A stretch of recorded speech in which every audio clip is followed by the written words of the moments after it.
Indira park దగ్గర BJP ధర్నాకు party శ్రేణులు భారీగా హాజరయ్యారు. ప్రస్తుతం అక్కడ కిషన్ రెడ్డి మాట్లాడుతున్నారు. లైవ్ లో చూద్దాం. 33% జనాభా హైదరాబాద్ లో ఉంటారు. ఇలాంటి హైదరాబాద్ లో 20% కూడా ఇళ్లకు వెళ్ళలేదు. 20% కూడా ఇళ్లకు వెళ్లి సమగ్రమైనటువంటి నివేదిక తయారు చేయలేదు. అరకొర సర్వేలతో ఈ రోజు బీసీలకు అన్యాయం చేసే విధంగా ఈ ప్రభుత్వం ప్రయత్నం చేస్తున్న విషయాన్ని ఈ సందర్భంగా మనవి చేస్తాను. అందుకే ఈ రోజు మనం అర్థం చేసుకోవాల్సిన అవసరం ఉంది. ఈ యొక్క స్థానిక సంస్థల ఎన్నికల్లో గాని బీసీ రిజర్వేషన్ విషయంలో గాని చాలా స్పష్టంగా మీరు 42కు 42% బీసీలకు మాత్రమే ఇవ్వాలి తప్ప ఈ రోజు ముస్లింలకు ఇచ్చేటువంటి ప్రసక్తి లేదనే విషయాన్ని ఈ సందర్భంగా భారతీయ జనతా పార్టీ చెప్తా ఉంది. బీసీలకు న్యాయం జరగాలంటే, నిజంగా బీసీ జనాభాకు అనుకూలంగా రిజర్వేషన్ పెరగాలంటే ఖచ్చితంగా 42కు 42% ఏదైతే మీరు 10% ముస్లింలకు ఇస్తున్నారో అది తీసేసి బీసీలకు ఇవ్వాల్సిందిగా నేను ఈ సందర్భంగా డిమాండ్ చేస్తా ఉన్నాను. ఆ రకంగా మీరు చేయకుండా దొడ్డ దారితో తప్పించుకునేటువంటి ప్రయత్నము, మరి ఈరోజు మోసం చేసేటువంటి ప్రయత్నము ఈరోజు ప్రయత్నం చేస్తా ఉన్నారనే విషయాన్ని ఈ సందర్భంగా మనం చేస్తా ఉన్నాను. అందుకే భారతీయ జనతా పార్టీ తరఫున చాలా స్పష్టంగా ఈరోజు మేము డిమాండ్ చేస్తా ఉన్నాం. బీసీలకు సంబంధించినటువంటి మెడలు కోసేటువంటి ప్రయత్నము ఈరోజు 32% పేరుతో మీరు ఏదైతే రిజర్వేషన్ ఇవ్వాలనుకుంటున్నారో అది అన్యాయము. మీరు ప్రకటించిన విధంగా బీసీలకు 42% ఇవ్వాల్సిందిగా ఈ సందర్భంగా భారతీయ జనతా పార్టీ తరఫున మేము మరొకసారి డిమాండ్ చేస్తా ఉన్నాం. అంతేకాదు ఈరోజు రాష్ట్రంలో చూస్తా ఉన్నాం, కాంగ్రెస్ పార్టీ అనేక రకాలుగా ఈరోజు తప్పుడు ప్రచారం చేసేటువంటి ప్రయత్నం చేస్తున్నారు. ఢిల్లీకి వెళ్ళేటువంటి ప్రయత్నం చేస్తా ఉన్నారు. ఢిల్లీలో భారతీయ జనతా పార్టీ మీద బురద జల్లేటువంటి ప్రయత్నం చేస్తా ఉన్నారు. కానీ రాష్ట్రంలో ఉన్నటువంటి బీసీ సామాజిక వర్గాలకు భారతీయ జనతా పార్టీ తరఫున నేను మనవి చేస్తా ఉన్నాను. ఈ రోజు ఈ రాష్ట్రంలో బీసీలకు సంబంధించినటువంటి రిజర్వేషన్ విషయంలో భారతీయ జనతా పార్టీ తప్పకుండా ఈరోజు 42% రిజర్వేషన్ కావాలని కోరుకుంటున్నటువంటి పార్టీ మొట్టమొదటి పార్టీ భారతీయ జనతా పార్టీ. ఈ రాష్ట్రంలో గత 11 సంవత్సరాలుగా ఈ దేశంలో ఒక బీసీ ముఖ్యమంత్రిని స్వాతంత్రం వచ్చిన తర్వాత మొదటిసారి ఇచ్చినటువంటి పార్టీ భారతీయ జనతా పార్టీ. ఏ మాత్రం అధికారం లేనటువంటి బీసీ కమిషన్ కు చట్టబద్ధంగా రాజ్యాంగ హోదా కల్పించి అన్ని రకాల హక్కులు ఇచ్చినటువంటి పార్టీ భారతీయ జనతా పార్టీ. కేంద్ర ప్రభుత్వంలో 28 మంది బీసీ మంత్రులను చేసినటువంటి పార్టీ భారతీయ జనతా పార్టీ. ఈరోజు కాంగ్రెస్ పార్టీని అడుగుతా ఉన్నాను. ఇంతకుముందు పెద్దలు చెప్పారు, స్వాతంత్రం వచ్చిన తర్వాత అనేక సంవత్సరాలు మీరు పరిపాలించారు, ఈ రాష్ట్రాన్ని పరిపాలించారు, దేశాన్ని పరిపాలించారు. ఏ ఒక్కసారైనా బీసీ ప్రధానమంత్రి చేసిన ముఖాలా మీవని అడుగుతా ఉన్నాను. బీసీ ముఖ్యమంత్రి చేసినటువంటి పరిస్థితి కాంగ్రెస్ పార్టీ రోజున్న అవకాశం ఉపయోగించుకుందని అడుగుతాను. అనేక సార్లు అవకాశం వచ్చింది. అనేక సార్లు బీసీ సామాజిక వర్గానికి సంబంధించినటువంటి వ్యక్తులు ముఖ్యమంత్రులు కావాలని ప్రయత్నం చేస్తా కూడా ఏ రోజు కూడా కాంగ్రెస్ పార్టీ ఈ రాష్ట్రంలో స్వాతంత్రం వచ్చినప్పటి నుంచి ఈ రోజు వరకు బీసీ ముఖ్యమంత్రిని చేయలేదు, బీసీ ప్రధానమంత్రిని చేయలేదు. అలాంటి మీరు ఈరోజు భారతీయ జనతా పార్టీని విమర్శించేటువంటి నైతిక హక్కు కాంగ్రెస్ పార్టీకి ఉందని అడుగుతా ఉన్నాను. అంతేందుకు ఈరోజు జనాభా సేకరణ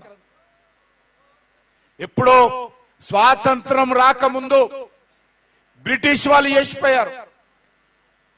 కానీ కాంగ్రెస్ పార్టీ స్వాతంత్రం వచ్చిన తర్వాత అనేక సార్లు జనాభా సేకరణ చేసింది.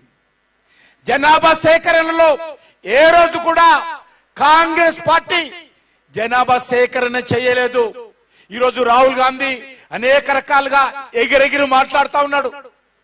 అయ్యా రాహుల్ గాంధీ, మీరు అధికారంలో ఉన్నప్పుడు మీ నాన్న అధికారంలో ఉన్నాడు, మీ నాన్నమ్మ అధికారంలో ఉన్నాడు, మీ తాత అధికారంలో ఉన్నాడు, మీ పార్టీ అధికారంలో ఉంది. మీరు పెత్తనం చేస్తూ యూపీఏ 10 సంవత్సరాలు మీ పెత్తనం చేస్తున్నటువంటి పార్టీ అప్పుడు కాంగ్రెస్ పార్టీ అధికారంలో ఉన్నది. మరి ఎందుకు బీసీ జనాభా సేకరణ చేయలేదో రాహుల్ గాంధీ పార్లమెంట్ ముందు ముక్కుకు నాలుక రాయాల్సినటువంటి అవసరం ఉంది. ఈరోజు భారతీయ జనతా పార్టీ కేంద్ర ప్రభుత్వము ఎన్డీఏ ప్రభుత్వము చాలా ధైర్యంగా ఈరోజు నిర్ణయం తీసుకున్నాం. శాస్త్రీయంగా, రాజ్యాంగబద్ధంగా, చట్టబద్ధంగా ఈరోజు జనాభా సేకరణ స్వాతంత్రం వచ్చిన తర్వాత ఏదైతే బీసీకి సంబంధించినటువంటి సామాజిక వర్గాల వివరాలు కూడా ఈరోజు రానున్నటువంటి 2026 లో ప్రారంభమయ్యేటువంటి జనాభా సేకరణలో భారతీయ జనతా పార్టీ మొదటిసారి చేయబోతుందనే విషయాన్ని మనం చూస్తున్నాం.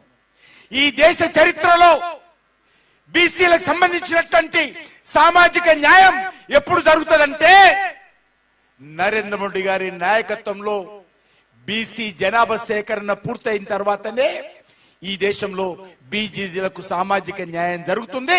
అది నరేంద్ర మోడీ గారి నేతృత్వంలోనే జరగబోతుంది, భారతీయ జనతా పార్టీ నేతృత్వంలోనే జరగబోతుంది అనే విషయాన్ని ఈ సందర్భంగా మనం చేస్తున్నాను. రాహుల్ గాంధీ కాంగ్రెస్ పార్టీయో ఏ రోజు కూడా మాటలు కోటలు దాటాయి తప్ప వాళ్ళు ఏ రోజు కూడా ఈ సామాజిక న్యాయం గురించి ప్రయత్నం చేయలేదు.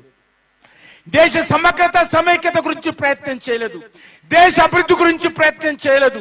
దేశ గౌరవాన్ని పెంచేటువంటి ప్రయత్నం చేయలేదు. దేశ సామాజిక దృక్పథంతో వాళ్ళు ఏ రోజు కూడా అవగాహన లేకుండానే పనిచేశారు తప్ప ఏ రోజు కూడా అవగాహనతో పనిచేయలేదు.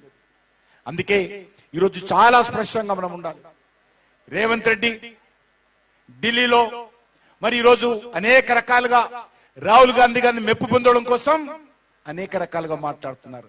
స్థాయికి మించి మాట్లాడుతూ ఉన్నాడు, అర్హతకు మించి మాట్లాడుతూ ఉన్నాడు, అసందర్భంగా మాట్లాడుతూ ఉన్నాడు. ఆయన ఏమంటాడు? ప్రధానమంత్రి కన్వర్టెడ్ బీసీ. ఈ రాష్ట్రంలో కూడా విశ్వబ్రాహ్మణులు కావచ్చు, అనేక కులాల వాళ్ళు అనేక సందర్భాలలో బీసీ కమిషన్ సంబంధించి నిర్ణయాలు వచ్చిన తర్వాత బీసీలో కలిపారు. నరేంద్ర మోడీ గారు ముఖ్యమంత్రి కాకముందు, నరేంద్ర మోడీ గారు ప్రధానమంత్రి కాకముందు గుజరాత్ రాష్ట్రంలో కాంగ్రెస్ పార్టీ అధికారంలో ఉన్నప్పుడు వాళ్ళు నరేంద్ర మోడీ గారికి సంబంధించినటువంటి బీసీ సామాజిక వర్గాన్ని బీసీలో కలిపారు. కన్వర్టెడ్ బీసీ అంటారు. ఎందుకు ఈరోజు ఈ రాష్ట్రంలో బంజారాలు, లంబాడి సామాజిక వర్గానికి సంబంధించినటువంటి వాళ్ళు కూడా చాలా సంవత్సరాల తర్వాత 1971లో అనుకుంటాను వాళ్ళు కూడా ఎస్టీలో చేరారు. అయితే ఈరోజు లంబాడీలంతా కూడా కన్వర్టెడ్ ఎస్టీలా, విశ్వబ్రాహ్మణులంతా కూడా కన్వర్టెడ్ బీసీలా. ఈరోజు అనేక కులాల వాళ్ళు ఈ దేశంలో ఈ రాష్ట్రంలో చాలా మంది బీసీలుగా మారారు. వాళ్ళందరూ కూడా కన్వర్టెడ్ బీసీల కింద రాహుల్ గాంధీ లేకపోతే రేవంత్ రెడ్డి అనుకుంటారా? చెప్పాల్సినటువంటి అవసరం ఉంది. నోటికి ఏదొస్తే అది మాట్లాడము, ఏది పడితే అది మాట్లాడము. అదే హీరోయిజం అనుకుంటే, అదే గొప్పతనం అనుకుంటే ప్రజలు రానున్న రోజుల్లో క్షమించే పరిస్థితి లేదు. అర్థం చేసుకోవాల్సిన అవసరం ఉంది. ప్రజలు క్షమించే పరిస్థితి లేదు. ఈరోజు ప్రజలు అన్ని పార్టీలను చూశారు, అంతమంది నాయకులను చూశారు కాబట్టి గత పార్లమెంట్ ఎన్నికల్లో 8 సీట్లు భారతీయ జనతా పార్టీ గెలిచింది. పోలింగ్ బూత్ కు వచ్చినటువంటి ప్రతి 100 మందిలో 37 మంది ఈ తెలంగాణ గడ్డ మీద భారతీయ జనతా పార్టీని, నరేంద్ర మోడీ గారిని ఆశీర్వదించి ఓట్లు వేశారన్న విషయాన్ని ఈరోజు రేవంత్ రెడ్డి అర్థం చేసుకోవాలి. ఈరోజు ఈ రాష్ట్రంలో ఇంతకుముందు కృష్ణయ్య గారు చెప్పినట్టు, మా కళాకారు సోదరుడు చెప్పినట్టు ఈ రాష్ట్రంలో ఖచ్చితంగా మార్పు రావాలని కోరుకుంటున్నారు. ఈరోజు అందుకే ఈరోజు కేసీఆర్ గాని రాహుల్ గాంధీ గాని ఎప్పుడు కూడా ఒకరినొకరు విమర్శించుకోరు. రాహుల్ గాంధీ ఎప్పుడు కేసీఆర్ ని విమర్శించాడు, రేవంత్ రెడ్డికి అప్పగిచ్చాడు పని. ఎందుకంటే రాహుల్ గాంధీకి కేసీఆర్ కి అండర్స్టాండింగ్ ఉన్నది. ఈ రోజు కాకపోయినా రేపైనా వీళ్ళందరూ మా దగ్గరికే వస్తారు, మా కండనగా ఉంటారనేటువంటి ఆలోచన ఈరోజు రాహుల్ గాంధీకి ఉన్నది. కాబట్టి ఈ రాష్ట్రంలో నిజమైనటువంటి మార్పు రావాలంటే మరి ఈసారి గత 2 సంవత్సరాలు కావస్తుంది కాంగ్రెస్ పార్టీ అధికారంలోకి వచ్చి, ఈ రాష్ట్రంలో మార్పు ఏమొచ్చిందని అడుగుతా ఉన్నాను. అవినీతిలో మార్పు వచ్చిందా? నీతివంతమైనటువంటి పాలనలో మార్పు వచ్చిందా? అసభ్యతమైనటువంటి మాటల్లో మార్పు వచ్చిందా? భూ అమ్మకాలలో మార్పు వచ్చిందా? ప్రజలను మోసం చేయడంలో మార్పు వచ్చిందా? ఇచ్చినటువంటి హామీలు నిలబెట్టడంలో మార్పు వచ్చిందా? దేంట్లో వచ్చిందో ఈ రోజు రాహుల్ గాంధీ చెప్పాలి, రేవంత్ రెడ్డి చెప్పాలి. ఈ రాష్ట్రంలో మార్పు రాలే, ఒక జెండా మాత్రమే మారింది, ముఖ్యమంత్రి మార్పు మారాడు తప్ప అదే వ్యవహారం, అదే తంతు, అదే మోసం ఈ రాష్ట్రంలో జరుగుతూ ఉంది. అందుకే భారతీయ జనతా పార్టీగా ఈ రోజు ఈ రాష్ట్రంలో ఖచ్చితంగా మనవి చేస్తా ఉన్నాను. మీరు అమలు చేసినా చేయకపోయినా భారతీయ జనతా పార్టీ అధికారంలోకి వచ్చిన తర్వాత ఖచ్చితంగా మేము 42% ముస్లింలకు ఉన్నటువంటి 10% తీసేసి 42% బీసీ సామాజిక వర్గాలకు రిజర్వేషన్ కల్పిస్తామని ఈ సందర్భంగా మనం చేస్తున్నాం. అంతేకాదు గత శాసనసభ ఎన్నికల్లో కూడా మేము ప్రకటించాం. గతంలో రాజశేఖర రెడ్డి గారు ముఖ్యమంత్రిగా ఉన్నప్పుడు 4% ముస్లింలకు మతపరమైన రిజర్వేషన్ ఇచ్చారు. ఇదే హైదరాబాద్ హైకోర్టు నుంచి హైదరాబాద్ హైకోర్టు ధర్మాసనం ఈ రకంగా మతపరమైన రిజర్వేషన్ తప్పు, అన్కాన్స్టిట్యూషనల్, రాజ్యాంగ వ్యతిరేకము, మతపరమైన రిజర్వేషన్స్ డాక్టర్ బాబాసాహెబ్ అంబేద్కర్ అంగీకరించలేదు కాబట్టి రాజ్యాంగంలో పొందుపరచలేదు. ఈ రోజు మీరు మతపరమైన రిజర్వేషన్స్ తప్పు అని చెప్పి రాష్ట్ర హైకోర్టు కొట్టేసింది. ఒకటి కాదు 2 సార్లు కొట్టేస్తే సుప్రీంకోర్టులో స్టే తెచ్చుకొని 4% రిజర్వేషన్ అమలు చేస్తా ఉన్నారు. గత శాసనసభ ఎన్నికల్లో కూడా భారతీయ జనతా పార్టీ ప్రకటించింది. ఇప్పటికీ అమలులో ఉన్నటువంటి ఆ 4% రిజర్వేషన్స్ కూడా భారతీయ జనతా పార్టీ అధికారంలోకి వచ్చిన తర్వాత ఖచ్చితంగా ఆ 4% కూడా ఎస్సీ ఎస్టీ బీసీలకు అవి కూడా మేము ముస్లింలు మతపర రిజర్వేషన్ తొలగించి బీసీ ఎస్సీ ఎస్టీలకు ఇస్తామని మనం చేస్తున్నాను. ఎందుకు చెప్తా ఉన్నానంటే భారతీయ జనతా పార్టీ ముస్లింలకు వ్యతిరేకం కాదు. ఈబీసీ రిజర్వేషన్ కింద 10% రిజర్వేషన్ పరిధిలో లేనటువంటి అన్ని వర్గాలకు కూడా అందించే ప్రయత్నం భారతీయ జనతా పార్టీ ప్రభుత్వం, మోడీ గారి ప్రభుత్వం చేసింది. ఈరోజు అది క్రిస్టియన్స్ కావచ్చు, ముస్లింస్ కావచ్చు, ఆ 10% రిజర్వేషన్స్ కింద వాళ్ళందరికీ లబ్ధి పొందిస్తున్నాం, వాళ్ళందరికీ అవకాశం కల్పుతున్నాం.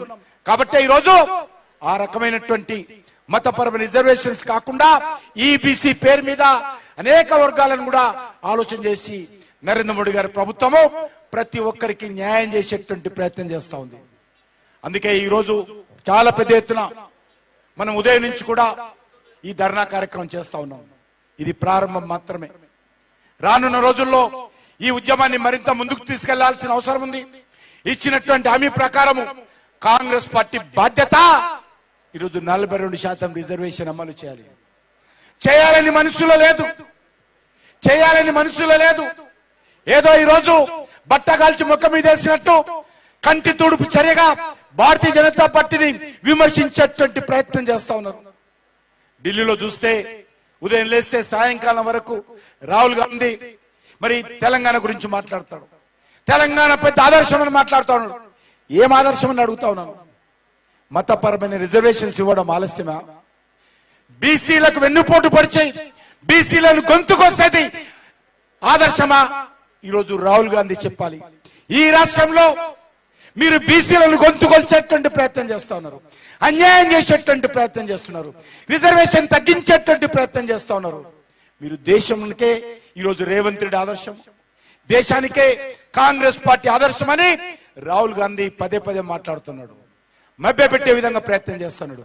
కాబట్టి ఖచ్చితంగా రానున్న రోజుల్లో భారతీయ జనతా పార్టీ కార్యకర్తలుగా ఈ రాష్ట్రంలో ఉన్నటువంటి బీసీ సామాజిక వర్గాలన్నీ కూడా అర్థం చేసుకోవాల్సిన అవసరం ఉంది. ఏదైతే రాహుల్ గాంధీ రేవంత్ రెడ్డి ఇద్దరు కలిసి బీసీలకు వ్యతిరేకంగా తెలంగాణలో దేశంలో కుట్ర చేస్తా ఉన్నారు, ఆ కుట్రను అర్థం చేసుకోవాల్సిన అవసరం ఉంది. అన్ని బీసీ సంఘాలు నిజంగా బీసీలకు న్యాయం జరగాలంటే, బీసీలకు మేలు జరగాలంటే, బీసీ సామాజిక వర్గాలకు న్యాయబద్ధంగా చట్టబద్ధంగా పైకి రావాలంటే వాస్తవ విషయాలు మాట్లాడాలి తప్ప ఈరోజు మరి రేవంత్ రెడ్డి లేకపోతే కాంగ్రెస్ పార్టీ లేకపోతే రాహుల్ గాంధీ చెప్తున్నటువంటి మోసాలలో మనం పడకూడదని చెప్పి ఈ సందర్భంగా మనం చేస్తూ ఖచ్చితంగా 42కు 42% బీసీలకు మాత్రమే రిజర్వేషన్ వర్తించే విధంగా, రిజర్వేషన్ వచ్చే విధంగా తెలంగాణలో ఉన్నటువంటి అన్ని బీసీ సంఘాలు కూడా ఐక్యమత్యంగా పోరాటం చేయాలి. దానికి భారతీయ జనతా పార్టీ పూర్తి అండగా ఉంటుంది. వాళ్ళకు అన్ని రకాలుగా ఈ యొక్క ఉద్యమంలో ముందుండి పోరాటం చేస్తామని చెప్పి ఈ సందర్భంగా మనవి చేస్తూ సెలవు తీసుకుంటున్నాను. భారత్ మాతాకి జై. ఇప్పుడు ధన్యవాద కార్యక్రమం నందనం దివాకర్ ఇతర కుల సంఘ నాయకులు కిషన్ రెడ్డి గారిని, రామచంద్రరావు అని, ఈటలన్నని భోజనాలు కూడా ఉన్నాయి. దయచేసి గ్రౌండ్ లో దయచేసి అందరూ కూడా గ్రౌండ్ లో భోజనం చేసుకొని పోవాలి. ఈ కార్యక్రమానికి మరి గత 2 రోజులుగా వ్యవస్థలో సహకారం అందిస్తున్న మహాంగాలి సికింద్రాబాద్ జిల్లా అధ్యక్షులు మిత్రులు భరత్ గారికి, వ్యవస్థలో సహకరించిన సారంగపాణి గారికి,